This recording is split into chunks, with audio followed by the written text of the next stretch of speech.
পুরুষদেরকে আল্লাহ সুবহানাহু ওয়া তাআলা নির্দেশ করছেন যে তোমরা তোমাদের স্ত্রীদের আবাসনের ব্যবস্থা করো, তোমরা যেখানে বসবাস করো তোমাদের সাধ্য অনুপাতে। তার মানে স্বামীর সাধ্য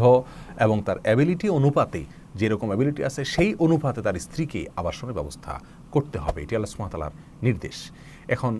কমপক্ষে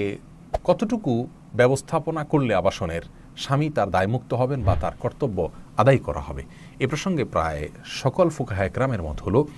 স্বামী যদি তার স্ত্রীকে এমন একটি আবাসনের ব্যবস্থা করেন যেখানে স্ত্রী নিজে স্বাধীনভাবে চলাফেরা করতে পারেন, প্রবেশ করতে পারেন, বের হতে পারেন, বসবাস করতে পারেন, কেউ সেখানে তাকে ডিস্টার্ব না করে, তাহলে সেক্ষেত্রে স্বামীর এই কর্তব্য তিনি আদায় করছেন এটি বলা হবে। আল্লাহ সুবহানাহু ওয়া তাআলা কোরআনে কারিমে এই আবাসন সম্পর্কে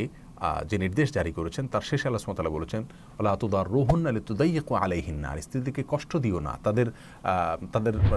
তাদেরকে সংকীর্ণ করে দিও না, তাদেরকে সংকটে ফেলে দিও না, এমনভাবে তাদের আবাসনের ব্যবস্থা করো যাতে তারা ডিস্টার্ব ফিল না করে, তারা কষ্টের মধ্যে না থাকে, অর্থাৎ স্বাধীনভাবে যেন তারা বসবাস করতে পারে। এখন প্রশ্ন হলো, একটি ঘর তাকে দেওয়া যেখানে তিনি বসবাস করতে পারেন সম্পূর্ণ নির্বিঘ্নে, স্বাধীনভাবে, কেউ সেখানে তার অনুমতি ছাড়া প্রবেশ করেন না, তিনি বাইরে গেলে সেখানে তালা মেরে দরজা লক করে যেতে পারেন, আসলে আবার মনের মতো স্বাধীনভাবে সেখানে প্রবেশ করতে পারেন, কেউ ডিস্টার্ব করে না, এরকম একটি আবাসন দেওয়া স্বামীর জন্য কর্তব্য। এখন যৌথ পরিবারে এটা কি সম্ভব কিনা? যৌথ পরিবারেই যদি আবাসনটা দেন, এরকম একটি কক্ষ দিয়ে দেন স্ত্রীকে আলাদা, তাহলে সেটা চলবে কিনা? এই প্রশ্নের উত্তরে বলবো যে যৌথ পরিবারে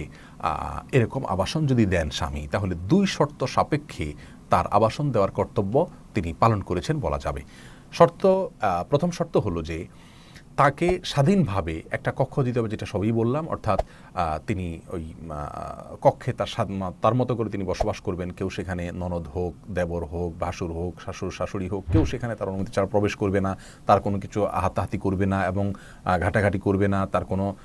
প্রাইভেসি নষ্ট করবে না, তিনি বাইরে গেলে সেখানে দরজা লাগিয়ে যেতে পারেন, কেউ দোষণীয় মনে করবে না, এক কথায় স্বাধীনভাবে তিনি সেখানে বসবাস করতে পারছেন, এই বিষয়টি নিশ্চিত করতে হবে। আর দ্বিতীয় শর্ত হলো তিনি সেখানে বসবাস করতে গিয়ে পর্দা যেন লঙ্ঘন না হয়, সে বিষয়টি নিশ্চিত করতে হবে। বেশিরভাগ যৌথ পরিবার